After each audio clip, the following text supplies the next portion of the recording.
বাংলাদেশের পরিস্থিতির কোনো পরিবর্তন নেই। অরাজক পরিস্থিতিতে সে দেশের খাদ্যদ্রব্যের দাম আকাশ ছোঁয়া তো অবশ্যই, সঙ্গে রয়েছে আরও নানাবিধ সমস্যা। ভারতের বিরুদ্ধে সে দেশের মৌলবাদীদের একটা বড় অংশ বিভিন্ন সময় বিভিন্ন ধরনের মন্তব্য করেই চলেছে। তবে তারপরেও সেই ভারতই ত্রাতা। সামনেই ঈদ, অগ্নিমূল্য বাজার দর, আর তাতেই নাভিশ্বাস উঠছে বাংলাদেশের আম জনতার। তার মাঝেই বাংলাদেশের জন্য সুখবর দিল ভারত। ভারতের রাজস্ব বিভাগ পেঁয়াজ রপ্তানি থেকে শুল্ক তুলে নিয়েছে। এতদিন পেঁয়াজ রপ্তানিতে 20% শুল্ক ছিল, তবে আগামী 1 এপ্রিল থেকে এই শুল্ক তুলে নেওয়া হচ্ছে। ফলে খুশির বাতাবরণ বাংলাদেশ জুড়ে।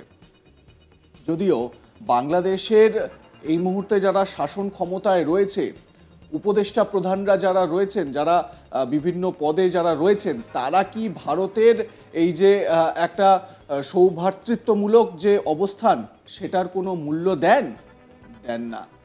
বাংলাদেশে এমনিতেই কিন্তু জিনিসপত্রের দাম চড়া। আপনাদের এর আগেও দেখিয়েছি যে বাংলাদেশে কাটা আলু, হাফ আলু, সেই কাটা আলুই 55 থেকে 60 টাকা কিলোতে বিক্রি হচ্ছে। আপনাদের এটাও আমরা দেখিয়েছি যে বাংলাদেশে এখন এই মুহূর্তে এমন পরিস্থিতি যে সেখানে প্যাকেজিংয়ে জিনিসপত্র বিক্রি হচ্ছে।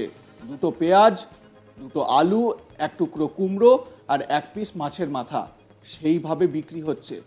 সত্যি এই রকম করুণ একটা অবস্থা বাংলাদেশের মার্কেট জুড়ে। কিন্তু এই জায়গা থেকে ভারত তার প্রতিবেশী হওয়ার যে ধর্ম, সেই প্রতিবেশী হওয়ার ধর্ম পালন করলো। পেঁয়াজ রপ্তানির ওপর 20% শুল্ক, যেটা ভারত আগে চাপাচ্ছিল, সেই শুল্ক ছাড় দিয়ে দিল। কিন্তু এই যে ভারতের সহযোগিতা, ভারত যেভাবে এগিয়ে এলো, এটা কি বাংলাদেশিরা মানতে পারে, বা তারা কি কখনো এইটাকে স্বাগত জানায়? কয়েকদিন আগের কথা আপনাদের জানাই। কিছুদিন আগেই চালের জন্য ভারতের দ্বারস্থ হয় বাংলাদেশ। একটি সংবাদ সংস্থার খবর অনুযায়ী ভারত ও ভিয়েতনাম থেকে মোট 35,000 টন চাল গিয়েছিল বাংলাদেশের চট্টগ্রাম বন্দরে। বাংলাদেশের খাদ্য মন্ত্রকের তরফে একটি বিবৃতির মাধ্যমে বিষয়টি জানানো হয়েছিল। এর মধ্যে ভারত থেকে গিয়েছে 22,500 টন সেদ্ধ চাল এবং ভিয়েতনাম থেকে যায় 12,500 টন সেদ্ধ চাল। সম্প্রতি পাকিস্তান থেকেও 50,000 টন চাল আমদানি করেছিল ভারত। মনে রাখতে হবে, শেখ হাসিনা বাংলাদেশ থেকে বেরোনোর পর বিভিন্ন বিষয়ে সেই দেশের অন্তর্বর্তীকালীন সরকারকে পাকিস্তানের কাছাকাছি আসতে দেখা গিয়েছে। পাকিস্তান থেকে চালও আমদানি করেছে বাংলাদেশ, কিন্তু তারপরেও ভারত থেকে চাল নিতেই হলো ইউনুসদের। প্রসঙ্গত, ভিয়েতনাম থেকে G2G ভিত্তিতে মোট 1 লাখ টন চাল আমদানি চুক্তি হয়েছে। এর মধ্যে প্রথম দফার 17,800 টন চাল ইতিমধ্যেই বাংলাদেশে পৌঁছে গিয়েছে। জাহাজে রক্ষিত চালের নমুনা পরীক্ষার পর তা খালাস করার প্রক্রিয়া শুরু হয়। প্রসঙ্গত, এর আগে গত ফেব্রুয়ারি মাসে ভারত থেকে 10,500 মেট্রিক টন সেদ্ধ চাল নেয় বাংলাদেশ সরকার। সেই চালও চট্টগ্রাম বন্দরেই পৌঁছায়। আন্তর্জাতিক উন্মুক্ত টেন্ডারের আওতায় ভারত থেকে 10,500 মেট্রিক টন সেদ্ধ চাল নিয়ে একটি জাহাজ চট্টগ্রাম বন্দরে পৌঁছেছিল বেশ কয়েকদিন আগেই। তার আগে গত 31শে জানুয়ারিও মিয়ানমার থেকে 23,000 মেট্রিক টন এবং ভারত থেকে 7,500 মেট্রিক টন চাল আমদানি করেছিল বাংলাদেশ। তার মানে বুঝতেই পাচ্ছেন, পাকিস্তান থেকে চাল নেওয়ার পরেও চালের যোগান মেটাতে বাংলাদেশ হিমশিম খাচ্ছে, এবং সেই কারণেই ভারতের শরণাপন্ন হয়েছে এই দেশটি।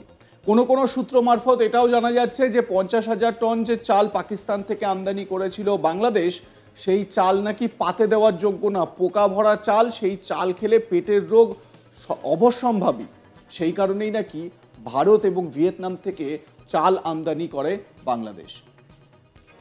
বাংলাদেশে একটা ভয়ঙ্কর অচলাবস্থা চলছে। অন্তর্বর্তী সরকারের প্রধান উপদেষ্টা মোহাম্মদ ইউনুস দেশ চালাতে সম্পূর্ণ ব্যর্থ বলেই দাবি সেখানকার বিশেষজ্ঞদের। খাদ্যদ্রব্যের দামও কার্যত আকাশ ছোঁয়া। এক কথায় বলতে গেলে বড়সড় সমস্যার মধ্যে রয়েছে বাংলাদেশবাসী। এবং সেই আবহে এবার চীনের হাত ধরতে চীন উড়ে গিয়েছেন মোহাম্মদ ইউনুস, যিনি বাংলাদেশের উপদেষ্টা প্রধান। চীনা প্রেসিডেন্ট শি জিনপিং এর সঙ্গে তার মিটিং রয়েছে, এবং একাধিক বিষয় নাকি তাদের মধ্যে MOU স্বাক্ষরিত হবে। এবং তারপর কি হবে, তিনি কি দেশটাকে বেচে দিতে চীনে গিয়েছেন কিনা, সেটা তো সময়ই বলবে। উল্লেখ্য, বাংলাদেশের একটা বড় অংশের মানুষের অন্যতম খাদ্য গোমাংস।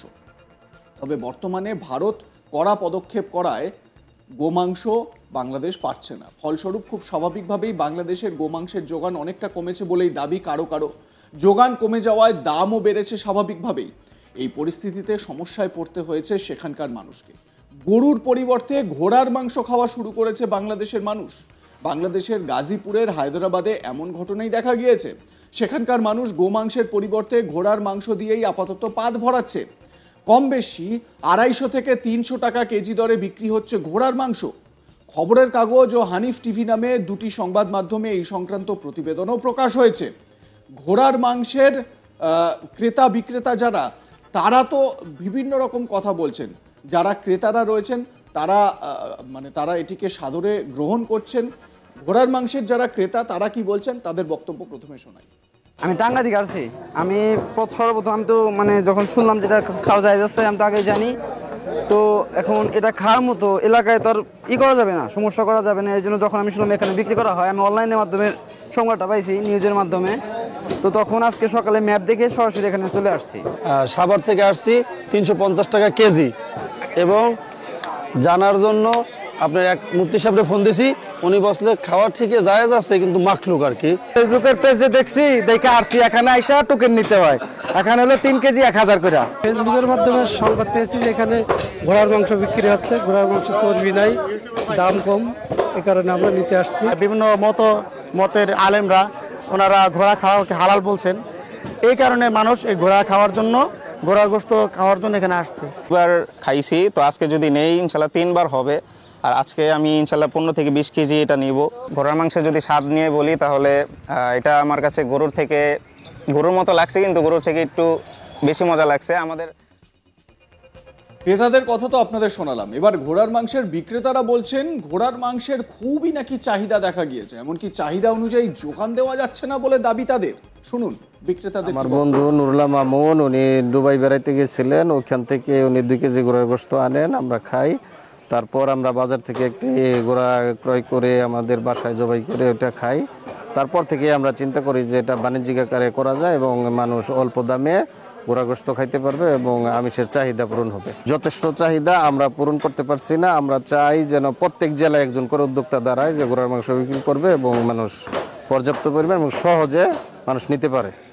আইনগত কোনো এটা বাধা নাই। এটা যেহেতু শরীয়তে এটা আল্লাহর স্বীকৃত হালাল, মোহাম্মদ সাল্লাল্লাহু আলাইহি ওয়াসাল্লামের নির্দেশনা আছে।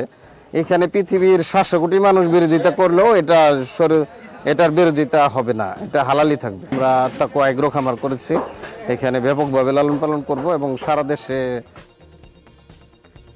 আপনাদের মতামত জানান। দেখতে থাকুন আজ তাক বাংলা। সাবস্ক্রাইব করুন আমাদের ইউটিউব চ্যানেলটি, বেল আইকন প্রেস করতে ভুলবেন না নোটিফিকেশন পেতে।